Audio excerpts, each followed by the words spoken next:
this is something that I ended up doing in my final year. So I stayed on for the full 2 years, and in fact for another extra semester as well. And I'll get into the details of that at some point.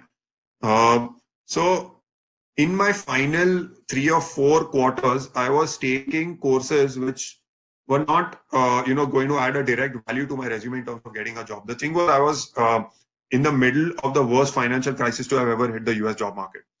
So while I was not landing up a job, I needed to stay on campus and keep my student status alive so that I could leverage campus opportunities to go outside and interview. So at that point of time, besides just my job prep interviews, I did have some free time also, and ended up finding 2 other very good friends, still very good friends till today, that shared a common passion for education technology. One of them was a programmer. Another person was kind of like a semi-programmer, more of another, like a data science person. So we got together and we said, okay, here's an opportunity. Why don't we look to build something?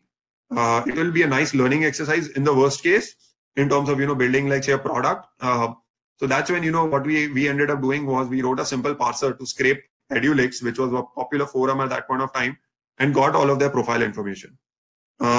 And then at that point of time, we said, okay, we have data of about 26,000 students. We have learned a bunch of, data science and analytics concepts. Let's see if we can come up with a simple recommendation engine and, try to give suggestions on universities in an automated manner. So it turned out to be kind of like a fun project, where we're looking to apply our skills. And yet at the same time, I think, the program had also taught us to always think as a business. So we were also thinking about, what are some of the opportunities to monetize it. So we built a very simple engine and, we rolled it out. Initially, we rolled it out for free. Then we came out with a paid version. And then we wanted to see how it goes about, doing. So we got a lot of traction for the for the free version as it is, not much for the paid version. So it was a fun activity, I think, while it lasted. But 2 of my other friends, they got opportunities to really be able to scale this idea into something slightly different. And hence they ended up going into India and raising more money. But I was very clear I wanted to stay in the US and I wanted to work in the Valley. So I did not end up joining them. Okay. So my Facebook internship happened at the end of my second year. So one story was, the thing was when I was finishing my program in 2008, I got one job offer, but then the financial crisis hit and the company was not committal on an H-1B. So I had a full-time offer from Walmart.com to work as a data scientist. And then about a month before, I think about March of 2008, they told me that you can come on, you can join on your OPT, but we'll not be sponsoring your H-1B this year. And that to me was a red flag because if they're not sponsoring it now, what if the market does not improve and they don't end up doing my H-1B the next year? And pretty much after 2 attempts, I had to go back, and that's not what I wanted to do. That's not what I spent the money for and put all this effort. I wanted to work in the US. So then I was almost saying, okay, I'm back to the drawing board, and so I started applying to companies, and then I saw this internship at Facebook. Now I'm in 2008. I've already finished 2 full years. And I'm like, okay, should I do another internship? Am I even legally allowed to do it? So one thing that I found out was that you can extend your graduation date if, under circumstances, you haven't fulfilled certain requirements. So there was one course which I was going to take in my final quarter. I told the university that, I was very honest with them and open that, see, I need to leverage the campus resources to be able to find another job. And that's what, when the university recommended that, we extend you by another quarter. So that will allow you to do an internship, because technically to be able to do an internship, even companies need you to go back to campus for another semester. And ended up, delaying my graduation. Hence, because of that, I was able to apply and interviewed, and I got selected. And at that point of time, I tried to ask them, does this lead to a full-time opportunity? And at that point of time, they said yes. And hence, the internship happened. So this was in parallel, and I was also working on the startup that I was telling you about. But, besides just the 40 years, I think I still had some free time, because I did not have as much academic pressure. So landed up with that. I did that for about 6 months. So the Facebook, actually, I had 2 separate jobs. So for the first 3 months, I worked with the IT business applications team. What IT business applications does is it creates internal tools for the company. So, to give you an example, in any 30, 40, 50% organization, there is a lot of internal project management that you have to do, for the various things you're working on. There is IT change management as well. The different versions of your code, your website code, or your product code that you're going to push out. Facebook from day one had a philosophy that we are not going to bring in any external tools. All tools that we need for every problem that we have, we are going to make tools internally for it. So this was a team that was actually responsible for it, and they needed somebody with project management skills to be able to come in and prioritize projects and work with different stakeholders and keep them in the loop for it. So it was an IT business apps internship within the project management organization of that. So I did that for about 3 months, but to be honest, I really found out that that's not what I wanted to do. So what I did was I ended up going to the CFO and told them that I have a bunch of different financial skills. Can I do a valuation project for you? And Facebook at that point of time was, I think it was in its pre-IPO phase. And, they were thinking about raising another round of money. So he had a couple of projects on the side, wherein he said, okay, what does the valuation of Facebook look like if I give you some access to some data? Can you build that for me? So I'd taken a bunch of different financial analysis courses and corporate finance courses. So this was actually my first chance to really, apply some of those skills. I was far more excited about this opportunity as compared to, what I did for the first 3 months. And that's when I actually ended up, working with him. And I think that's the most I've learned working with any person directly in my life. Very different culture within the same company in 2 different teams. More energetic. IT business applications was more, I would say, like a typical IT company culture.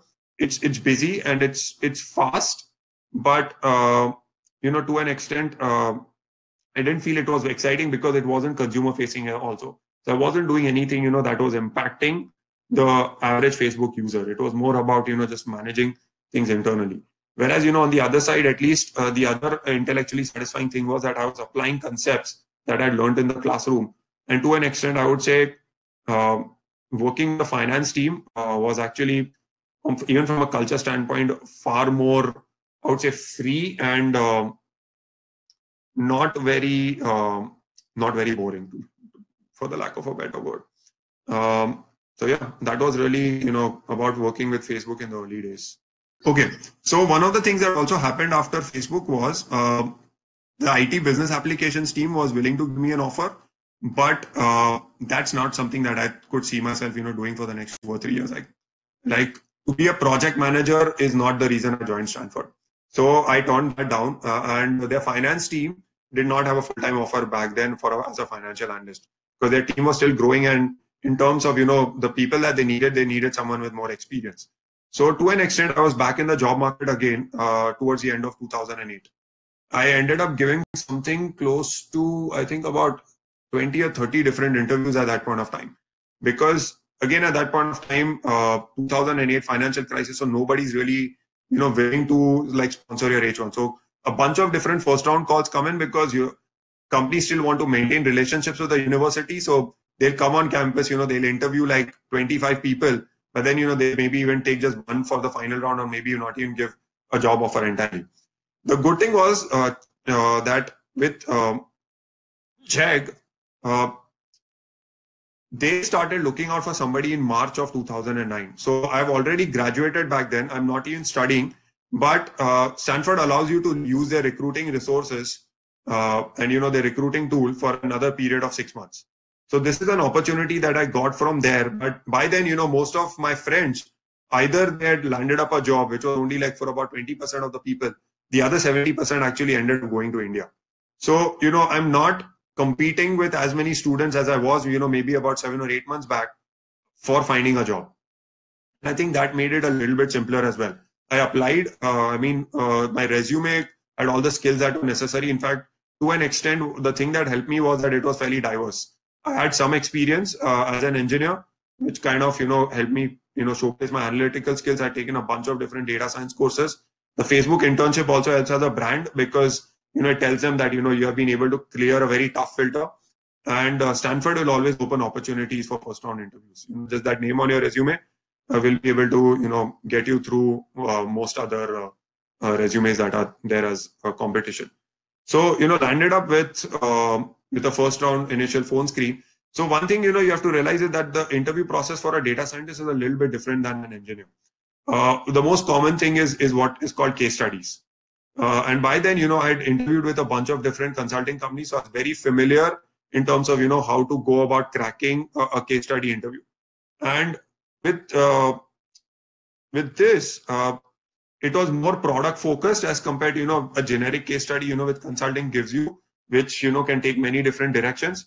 And the other thing which really helped me was that edtech was my passion, and I'd also done the startup. So whenever I'm talking about edtech, my passion does come across. And to an extent, even if if you're not doing extremely well in your case study interviews, if you're passionate, that's what to an extent companies really care about. And people who have been doing interviews for like 10-15 years, they are able to see what is fake passion and what is not. So passion, given that I'd done a bunch of different case studies interviews, the interview process turned out to be very simple. It was just an initial phone screen, then initial SQL question. Yeah, that's another thing I'd like to mention is if you're going into data science, business analytics, make sure that your SQL skills are strong. That's something that you'll definitely be interviewed for. Fortunately for me, I hadn't been while I was programming, I did some SQL, but then again, while I was working for the startup, there were and at Facebook also, there were a bunch of different queries that I had to write to mine data, and that sharpened my SQL skills significantly. So by the time I got to the SQL interview, it was like a cakewalk. And then the in-person interviews again is another bunch of different case studies, that you have to go through on a whiteboard. It's not the most difficult thing in the world. So, by the time I made the Chegg final round, I knew that I would be one of the top 3 candidates. And if I did well, most likely I would land up with a job, and I did. So yeah, not the most challenging thing, after, going through what I'd gone through before. Okay. So, having been in their shoes maybe about 10 to 12 years back, what most people end up doing, when they choose a master's program is, they either end up choosing like a non-engineering program because they don't like engineering, or, they end up choosing to stay in engineering because they feel that, okay, they want to stay in engineering, but most people end up doing a master's because they don't feel so confident to go into the industry after their bachelor's. One of the things that really, helps you find your passion is, when you're taking this, whatever skills that you have acquired, and, you try to, apply them in the real world. When I was applying my computer programming skills at TCS, I wasn't thrilled by about what I was doing. And that made it very clear to me that, I have these skills, I'm good at it, but I don't like this. I'm not feeling energetic waking up in the morning, going to my job and, coding up like a banking software for, say, a Fortune 500 bank. What I really want is, what do I crave? What is missing for me? The thing that was missing was, okay, TCS is a multi-billion dollar organization. The line of code that I write makes no impact on, the business decisions get taken. If I were to really think about where I want to be 10 to 15 years from now, it's, being where, my project director was sitting and making directions that, make like a 3 to 5% impact on a company's revenue.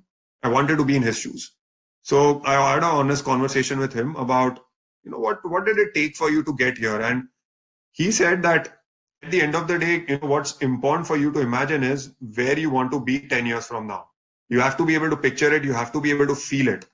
And nobody else can do that for you.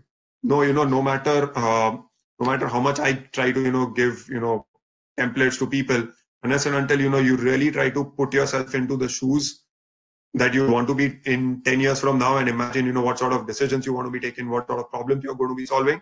It will be vague, but, the more clearer you can be even amongst that vagueness, the more it will help you.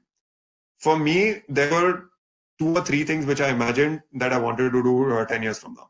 One was either be the CEO of my own company and be, solving a problem which, at least like 10 to 15 million different people have. So in a big mass market.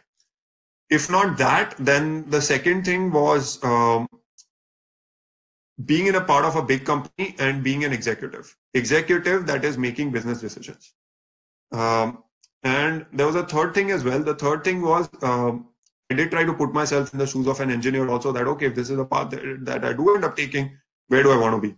And I realized that, okay, if I'm ever the path of, in the path of an engineer, I'd probably want to be a combination of a manager and an individual contributor.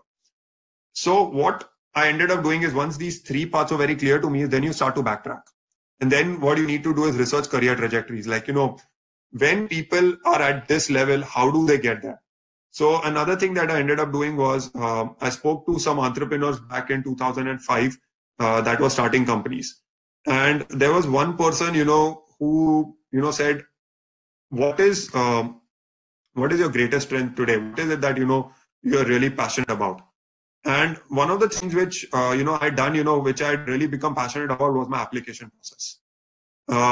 One of the things that I realized was, I was one of the very few people in that entire year from Mumbai University to crack Stanford. And the reason I was able to do it is being able to research what different universities want and really being able to cater my profile to it. And I didn't realize, to what extent I developed a passion for EdTech just doing that. And that, to an extent, translated into, me eventually working on a startup which was focused on advising students on what university they should go in and apply to. Because I'd been through that process, and more so, I'd really engaged in that process to really drive an excellent outcome for myself. That was one realization. The second thing, which I also ended up doing was, in terms of, having like an engineering manager career, spoke to a lot of people, within TCS and within the IT industry, albeit in India, not in the US, but still, people who had been successful and had a fast growth career trajectory. What are the skills that you need to acquire once you're out of college to be able to get there? Masters is maybe just one path to it. And what are the other things that you need to do? And I started to backtrack from there. That, quickly made sure to me that that's not a career path that I wanted to pursue. So I ruled it out. Entrepreneurship, while I think I was excited, I wasn't ready to jump into it straight away while I was in India. So I'm like, okay, I'll go to the US. I think I'll have far more opportunities over there to pursue it. So let me focus and, build my skills and, clarify my passions to myself as I'm going through this process. So really, as I said, to summarize, the skills that you have, start applying them. It really, will start to paint a picture for you whether you like the skills you have acquired or not. And do you like applying those skills? If you don't like applying the skills that you have acquired today, that's one indication that, you need to start to acquire a different set of skills. That's where another challenge emerges. To an extent, try to picture yourself where you want to be 10 years from now. The more clarity you will get, the better chances you will have of, having more clarity on what skills you need to acquire for today to be able to take you there. And that will give you better idea about, what are the programs in which, you want to do your masters. I think this year, close to maybe 300,000 or 400,000 applications came in for the H1, whereas I think they issue something like only 80 or 90,000 visas. So there is a huge backlog of close to 300,000, 400,000 people, who are going to keep applying. The good thing is that everybody has 3 attempts now, given the OPT extension you are able to get if your program is part of the STEM E-Verify program. But all in all, I'll say is, if you're able to, I still think that, the experience that, you'll get working in the US, working in Silicon Valley, studying in the US, you're not going to get that experience anywhere else in the world. I've known a bunch of people, who have studied in Canada, studied in the UK, studied in Australia, but none of these education systems, or for that matter, the job opportunities that will come in after, are anywhere close to, what you'll get within the US, and to an extent, even in Silicon Valley, I would say. So while the political scenario might not be very clear, one of the other things that I'll also state is, the US realizes that, it needs talented people. Why there is such a furor around, all the H1B and immigration in general is that there is a lot of misuse of the system. I think any country that is, allowing external people to come in has the right to, make sure that its system is not being abused. And I think that's the cleansing process that the US is going through right now. Once I think that abuse is, say, trickled out, it will be made much more easier for genuine students who are meritorious, smart, that want to actually work on interesting problems, that the path to H1B and citizenship actually becomes a lot easier going forward as compared to becoming harder. So while I think, there is some fear in terms of, how things are being managed today, I still think overall in the long run, it is actually going towards a better future. So stay tuned. Well, all I'll say is, don't be in a hurry to, commit to a decision. One of the things that, as a student, what most people don't realize is your career is going to span, assuming you have a healthy human average lifespan, career is going to be as much as, say, 50 years. Most of students today, might be listening here, might be from, say, 19 to 25 years old. As I said, spend the time to understand what you really want to do. Because you're going to be spending a big amount of your money, possibly your dad's money. Take the time to understand, what you are getting into. Set yourself up for success. If people, sometimes think that this might be stupid advice, but working in India, even for a couple of years or a year, I think will be hugely eye-awakening. It will help you in no matter what program you're applying. Whether it is computer science, data science, analytics, engineering, management. Try to take up a job in India and try to apply some of the initial skills that, you have either learned in your technical programs, engineering, non-engineering, whatever you have. Try to get a feel of, what you are good at, what you like. And the other thing, as I said, go through the exercise of imagining, where you want to be, if not 10 years, at least 5 to 7 years, and backtrack from there. Unless and until, you go through that exercise, your SOPs will not be very clear. They will be very vague, and you will not put your best application forward. And then, it will be harder for you to get into your dream program and your dream school, and then be able to set yourself up for success. And the other thing which I also tell everyone is, masters is not the end. Masters is a means to an end. So while, you're thinking about, doing an MS, think about also what you want to do after an MS, because that will help you make the right decision during your master's program. The other advice that I often give is a little counterintuitive is, one of the things which I realized when I finished my program was that, I had spent a significant amount of time, in my TA-ship, assistantship, that actually took away time from all the other things that Stanford campus had to offer. The clubs, being able to go to different events, which are all part of the learning experience. This is what differentiates the top schools compared to, the other, schools outside the top 20, 25. It's what those campuses offer besides the academics and the opportunity to interact with other people over there. Don't miss out on that. Balance out, the time that you spend in your jobs and in your TA-ships and your RA-ships to the extent that you have opportunities even to do this. Because once your master's is done, that time is gone. You will not get that learning experience back again. So that is one piece of advice.